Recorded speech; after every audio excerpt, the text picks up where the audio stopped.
Steph Curry discovered something forgotten in his office that would completely change his 12-year-old daughter Riley's birthday celebration.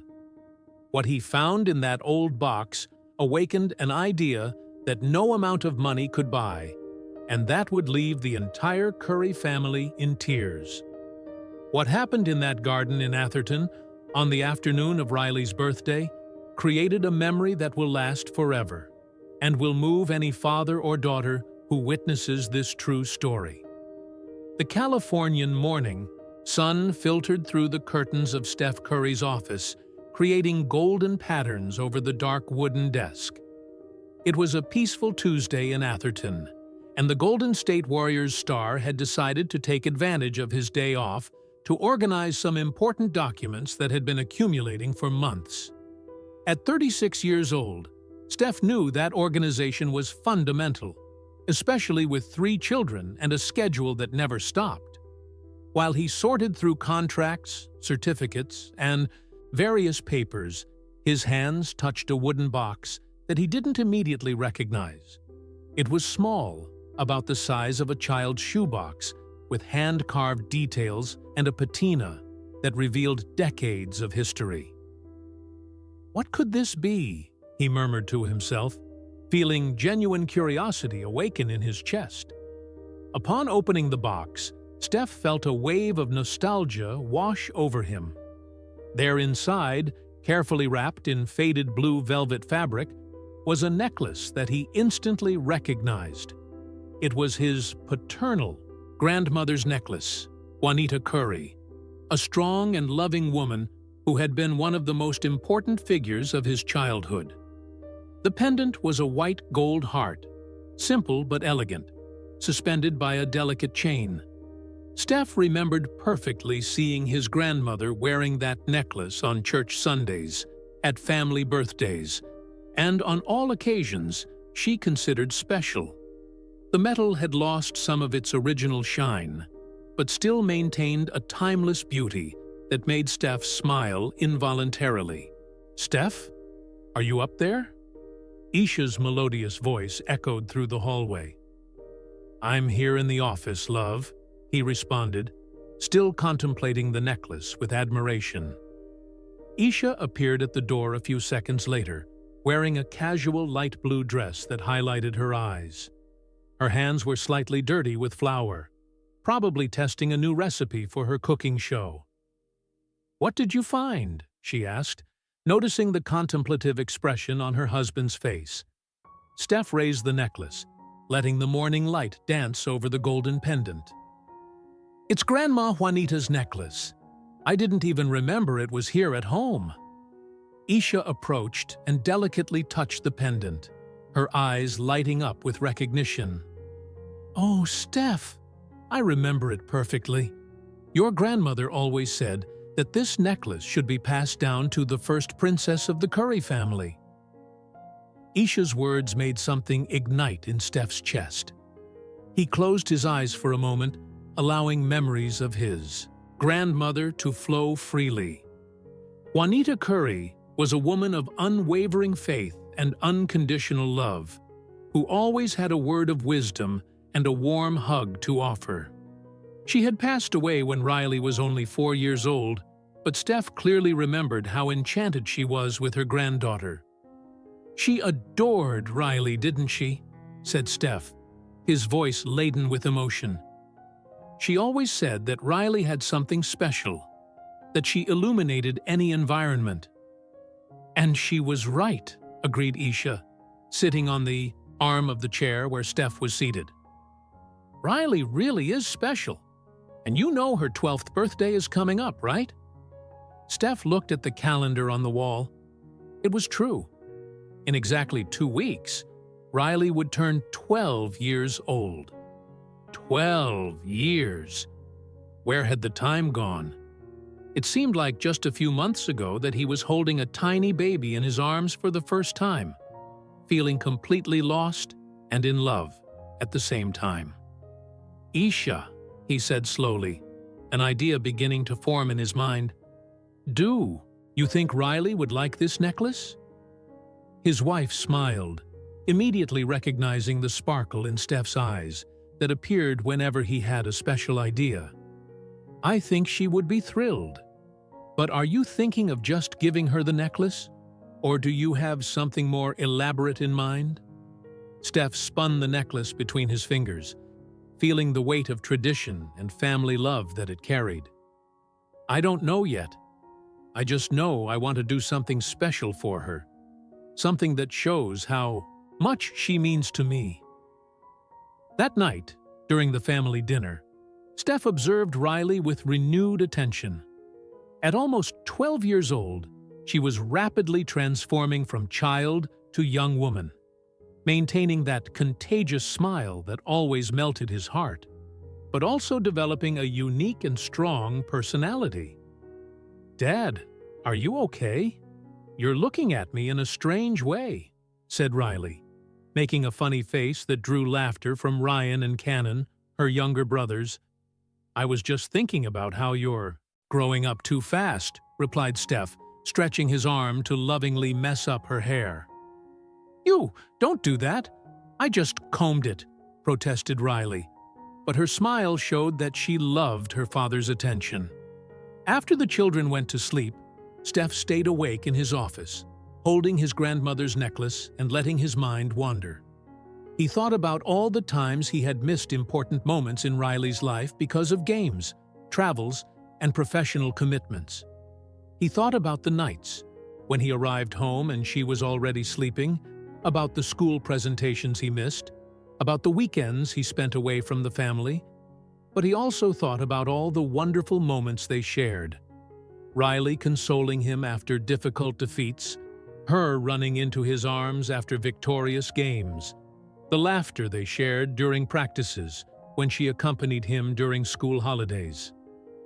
Steph knew that Riley's 12th birthday wasn't just another date. It was a milestone.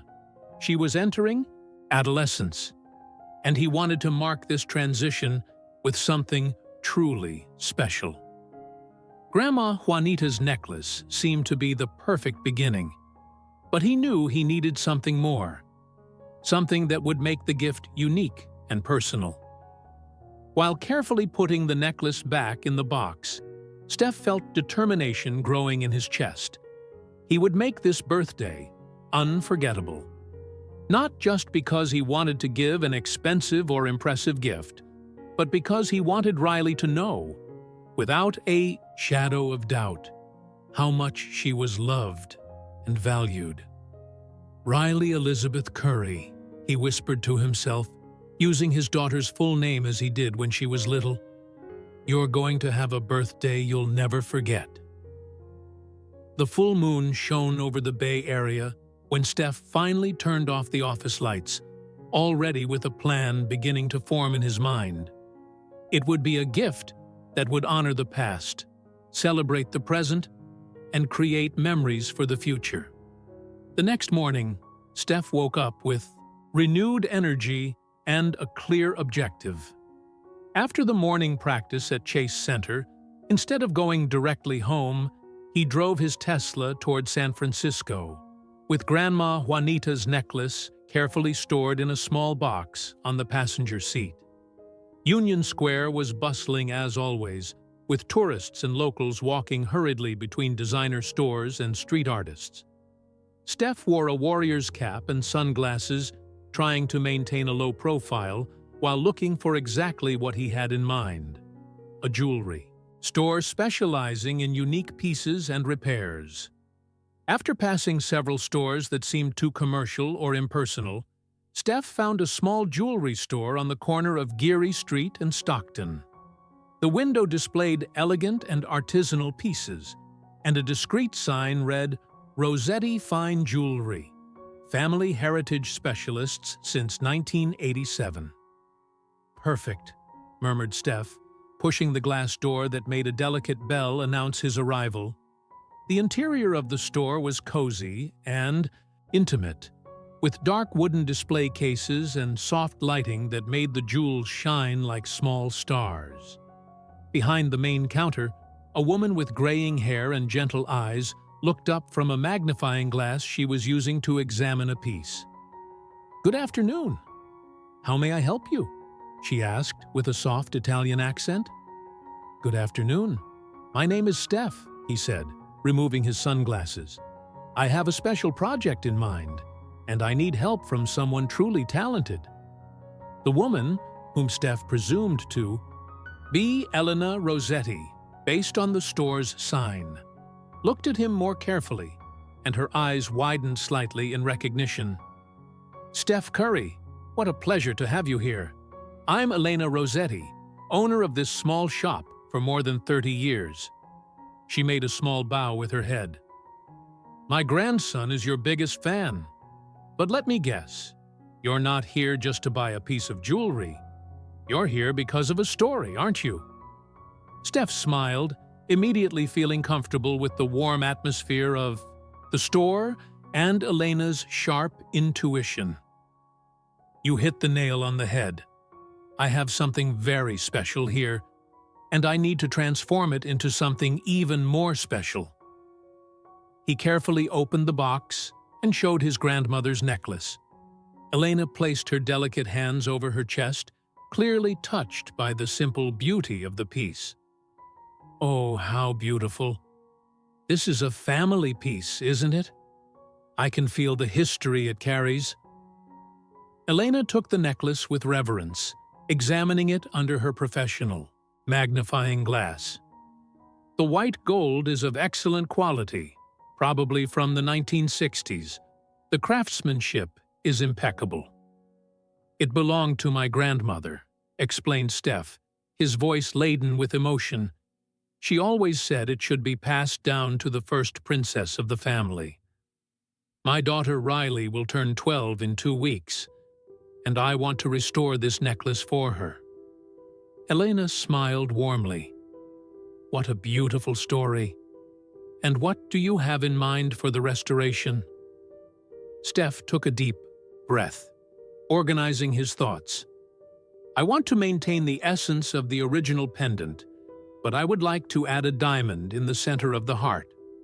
And I also want to engrave some special words on both sides of the pendant." "Interesting," murmured Elena, turning the pendant and analyzing its possibilities. "I can create a perfect setting for a solitaire diamond right in the center, maintaining the original lines of the heart. And there's enough space for delicate engravings. What words would you like to engrave?" Steph had thought about this all morning. "On the front, I want 'Forever Your Father,' SC, and on the back, 'My First and Eternal Princess.'" Elena closed her eyes for a moment, as if she were visualizing the final project. "Steph, this is going to be absolutely beautiful. It will be a unique piece, loaded with love and meaning. How much time do we have?" "Exactly 2 weeks," replied Steph. "Perfect.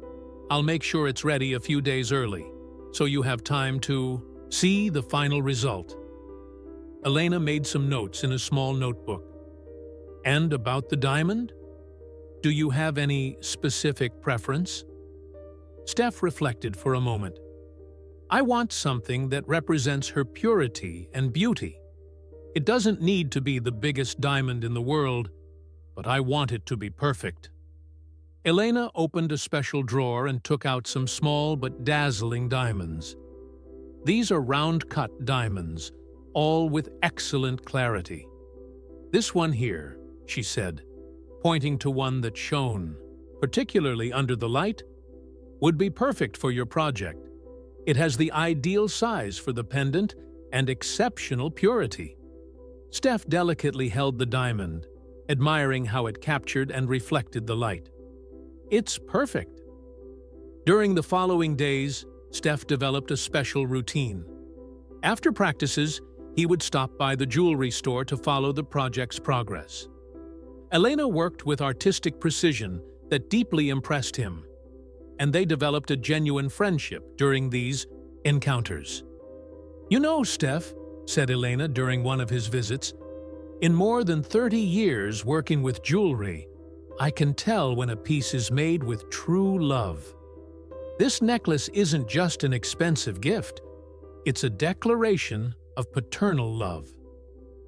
That's exactly it, agreed Steph, watching Elena delicately polish the restored pendant. I want her to know, every time she looks at this necklace, how much she means to me. And she will know, assured Elena. Every time she touches this pendant, she will feel all the love you put into it. 1 week before Riley's birthday, the necklace was practically ready. The diamond had been perfectly set in the center of the heart, shining with a light that seemed to come from within. The engravings were delicate and elegant, made with a font that resembled handwritten calligraphy.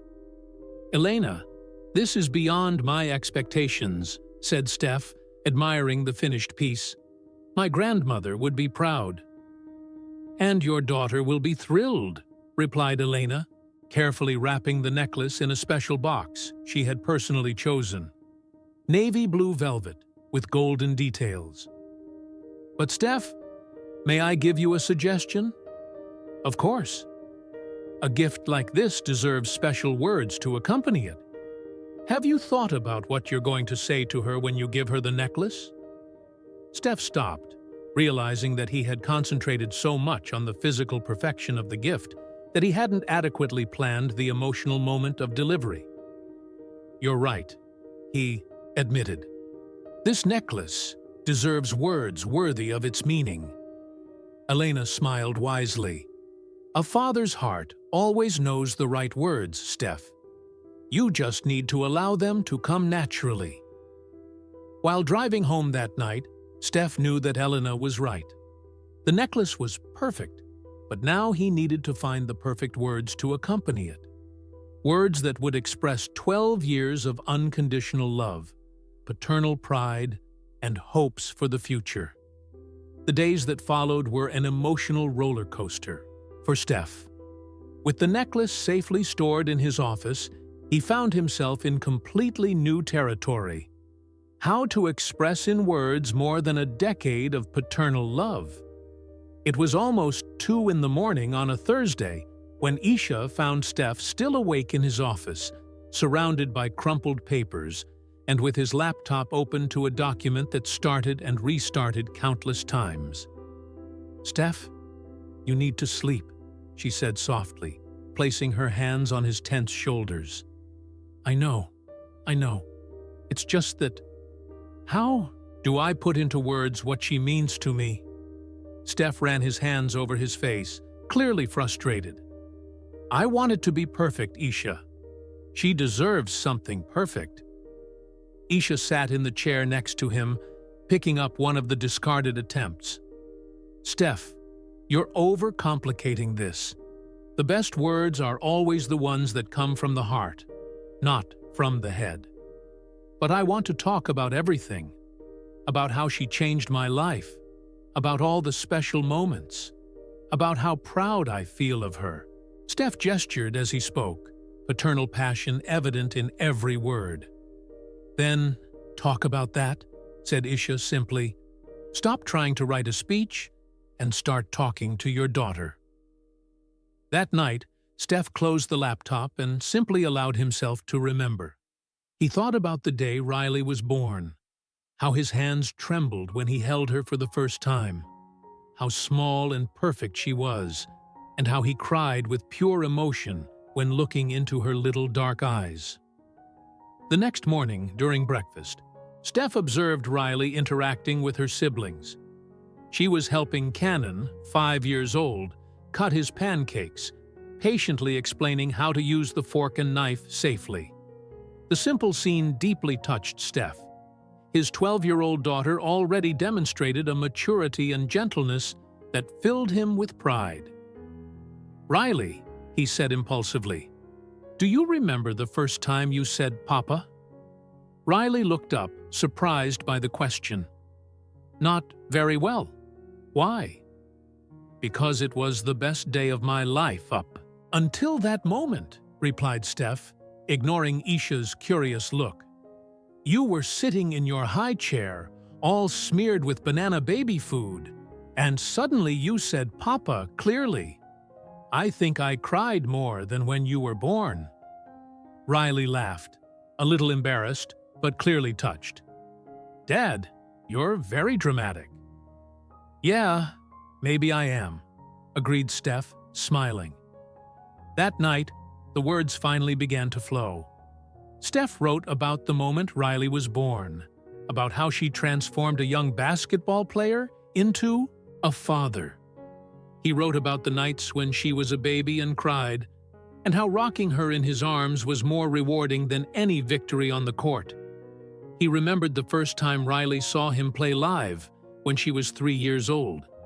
She had shouted, "Go, Daddy," during the free throw line, making the entire arena laugh, and him almost miss the shot from laughing so much, too. Steph wrote about the difficult moments as well, about how Riley, at 6 years old, had consoled him after a painful playoff defeat. She had climbed onto his lap and said, "It's okay, Daddy. You tried hard, and I'm proud of you." In that moment, Steph had understood that his daughter saw him not as a superstar, but simply as her father. The words continued flowing as he remembered more recent moments, how Riley had developed into an intelligent and compassionate young woman, always defending younger classmates at school, always trying to make people smile. How she had inherited not only his eyes, but also his determination and generous heart. "Isha," called Steph around 3 in the morning when he finally finished writing. "Can you read this and tell me what you think?" Isha sat next to him and read silently. Steph watched her expressions change as she read, first surprise, then emotion, and finally tears running down her cheeks. "Steph," she said with a choked voice, "this is beautiful. It's real, it's honest, and it's full of love. Riley will keep these words in her heart forever." "Do you really think so?" "I'm sure of it." Isha kissed his forehead softly. "But now you need to decide how you're going to deliver this message to her." Steph had thought about this too. "I want to record a video. I want her to be able to watch it whenever she wants, to be able to see the emotion in my voice and in my eyes. I want her to know that every word is absolutely true." The following Sunday, while the family was at the beach house, Steph found the perfect moment to record his message. At the peaks, golden light of late afternoon entered through the bedroom window, creating a warm and intimate atmosphere. Steph positioned his phone on the tripod and took a deep breath. There was no need for multiple attempts or elaborate editing.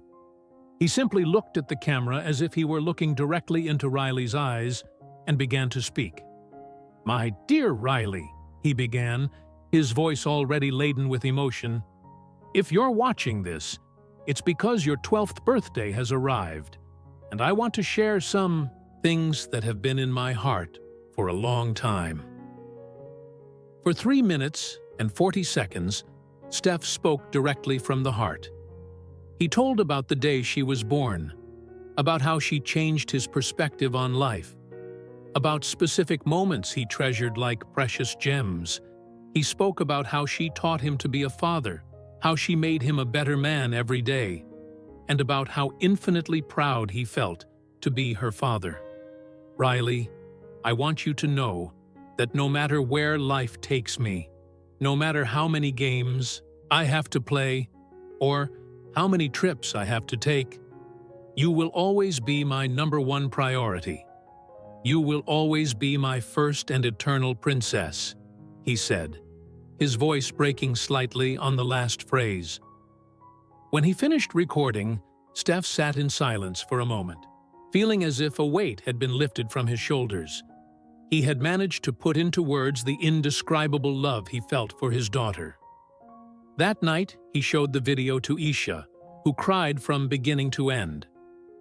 "Steph, this is going to mark her life forever," she said. "You didn't just give her a gift, you gave her a declaration of love that she will carry in her heart forever." Only 3 days remained until Riley's birthday, and Steph finally felt prepared. The necklace was perfect. The words were ready. and his heart was full of anticipation for the moment that would change everything. May 19th dawned with a clear blue sky, typical of California, without a single cloud in sight. Steph woke up before the alarm, with the anxiety and excitement of someone who knew this would be a special day. It was 6:30 in the morning when he silently headed to his office, where the restored necklace awaited in its navy blue velvet box. He carefully opened the box and smiled, seeing how the diamond captured the morning light entering through the window. Elena had exceeded all his expectations. The necklace was absolutely stunning, maintaining the original vintage elegance, but with a modern touch that made it perfect for a 12-year-old young woman. "Today is the day, Grandma Juanita," whispered Steph, as if his grandmother could hear him. "Today, your princess will receive her necklace." Around 8 o'clock, the house began to come alive with the typical sounds of a Curry family morning. Ryan and Cannon ran through the hallway, probably in another one of their morning games, while Isha moved around the kitchen preparing the special birthday breakfast that had become a family tradition. "Happy Chowcatres! Birthday!" everyone shouted in chorus when Riley came down the stairs, still in her pajamas and with messy bed hair. She smiled in that way that always melted Steph's heart, a genuine smile that illuminated her entire face. "Thank you, family," she said, running to hug each one. When she reached Steph, she held onto him a little longer than usual. 12 years, Princess," murmured Steph in her ear. "You're becoming a young lady." "Oh, Dad, don't get sentimental so early," protested Riley, but Steph could see in her eyes that she was touched. Breakfast was a celebration in itself. Isha had prepared heart-shaped pancakes, a tradition for all family birthdays, along with fresh fruits and the special hot chocolate that Riley adored. The table was decorated with balloons in shades of pink and gold, the birthday girl's favorite colors. "So, what would the 12-year-old miss like to do on her special day?" asked Steph, watching Riley attack her pancakes with the typical enthusiasm of a hungry preteen. "Well, I was thinking, can I invite some friends to come here this afternoon?" "Nothing too big, just about 5 or 6, replied Riley hopefully. "Of course you can. Everything is already organized," said Isha with a knowing smile. "Your friends arrive at 2 in the afternoon for the pool party." Riley's eyes lit up. "Really? You already knew I would want this?" "Maybe we know our daughter better than she imagines," said Steph, winking at her. The rest of the morning passed, quickly between party preparations, congratulatory calls from family members, and the contagious energy of a house preparing to celebrate. Steph tried to keep busy, but his mind was constantly focused on the moment when he would give his special gift to Riley.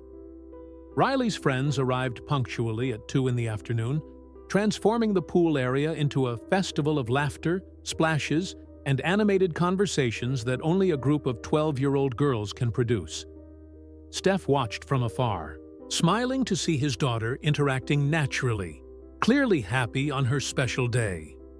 The party was an absolute success. There were pool games, a candy table that would make any dentist have nightmares, and moments of pure adolescent joy that filled the Curry house with positive energy. Around 5 in the afternoon, after all the friends had been picked up by their parents, the family gathered in the living room for the traditional gift opening. Riley received books she had asked for, clothes, chosen by Isha, games that Ryan and Cannon had selected, obviously hoping to be able to play too, and various other gifts from family and friends. She was clearly happy with everything, thanking each gift with genuine gratitude. "Well, I think there's only one gift left," said Steph casually, although his heart was beating fast. "Another gift?" asked Riley, surprised. "Dad, you've already done too much." "This one is different," said Steph, standing up. "Actually, I need you to come with me to a special place to receive this one." Riley looked curiously at her parents. "What mystery is this?" "Trust Daddy," said Isha, making an encouraging gesture. Steph led Riley through the house until they reached the back garden, where he had prepared a special corner near the rose bushes that Isha cultivated with such care. There were 2 chairs positioned facing each other, and the golden light of late afternoon created an almost magical atmosphere. "Sit here, Princess," said Steph, indicating one of the chairs. Riley sat down, clearly intrigued but confident. Steph took a deep breath, feeling the weight of the moment, and sat in the chair facing her. "Riley, before I give you your last gift, I need to tell you a story," began Steph, his voice already laden with emotion. And then he told about the discovery of Grandma Juanita's necklace, about how his grandmother always said that piece should be passed down to the first princess of the family, about how she adored Riley and always said she was special. "So I thought, who better than my princess to wear Grandma Juanita's necklace?" said Steph, taking the velvet box from his pocket. Riley's eyes widened when she saw the box. Steph opened it slowly, revealing the restored necklace. The diamond captured the sunlight and shone like a small star, while the polished gold reflected the golden light of the afternoon. "Dad," whispered Riley, unable to finish the sentence. "Read the engravings," said Steph softly, handing the necklace to her. With trembling hands, Riley examined the pendant. When she read, "Forever your father, SUA," on the front, her eyes filled with tears. When she turned it over and read, "My first and eternal princess," on the back, tears began to stream down her cheeks. "Can I put it on you?" asked Steph, his own voice choked. Riley just nodded, unable to speak. Steph stood up and, with hands slightly trembling with emotion, delicately placed the necklace around his daughter's neck. The pendant rested in the perfect position, as if it had been made especially for her. "Now," said Steph, taking his phone, "I have a special message for you." He played the video he had recorded. Riley watched in silence, unconsciously touching the pendant while listening to her father's words of love. When Steph spoke about how she made him a better man, about how proud he was of her, about how she would always be his priority, Riley began to cry more intensely. When the video ended, there was a moment of perfect silence in the garden. Then Riley stood up and ran into Steph's arms, hugging him with a strength that surprised them both. "Thank you for being the best father in the world," she whispered against his chest. "I love you so much, Dad." "I love you too, Princess." "More than you can imagine," replied Steph, holding her tight and letting his own tears fall freely. Isha, who had observed everything from afar, joined the family embrace. Ryan and Cannon, curious about all the emotion, also ran to the garden and joined the collective hug. "This is the best birthday of my life," said Riley, finally pulling away a little to look at the necklace again. "I'm going to wear this necklace every day." "You don't need to wear it every day," laughed Steph. "It's a special piece for special occasions." "Every day is special when you have a family that loves you like this," replied Riley with a wisdom that surprised everyone present. That night, after everyone was already sleeping, Steph found Riley in the kitchen drinking a glass of water. She was still wearing the necklace over her pajamas. "Hey, Princess, still awake?" "I can't stop looking at it," admitted Riley, touching the pendant. "It's the most beautiful gift I've ever received in my life." Steph sat next to her at the kitchen counter. "You know, when your grandma Juanita wore this necklace, she always said it wasn't just jewelry. It was a symbol of love that passed from generation to generation. "And now it's mine," said Riley, smiling. "And now it's yours," agreed Steph. "And one day, perhaps, you'll pass it on to your own daughter." Riley remained silent for a moment, contemplating this possibility. "Dad, can I ask a question?" "Always." "Do you really see me as a princess?" Steph turned to look directly into his daughter's eyes. "Riley, I see you as much more than a princess. I see you as a strong, intelligent, gentle, and courageous young woman. I see you as someone who will change the world in a really positive way. But yes, to me, you will always be my princess." Riley smiled and rested her head on Steph's shoulder. "This was the best day of my life." While father and daughter remained sitting in comfortable silence in the kitchen, illuminated only by the soft light over the sink, Steph reflected on how a simple necklace had transformed into something much greater. It wasn't just about diamonds or gold. It was about connection, about family tradition, about the unconditional love between father and daughter. When they finally said goodnight and each went to their room, Steph knew he had created a memory that would last forever. Riley slept that night with the necklace still around her neck, and Steph slept with a full heart, knowing he had managed to express, in a tangible and permanent way, the infinite love he felt for his first and eternal princess. Riley's 12th birthday had ended, but the story of Grandma Juanita's necklace, now Riley's necklace, was just beginning. And Steph couldn't be happier with this new chapter in his family's history.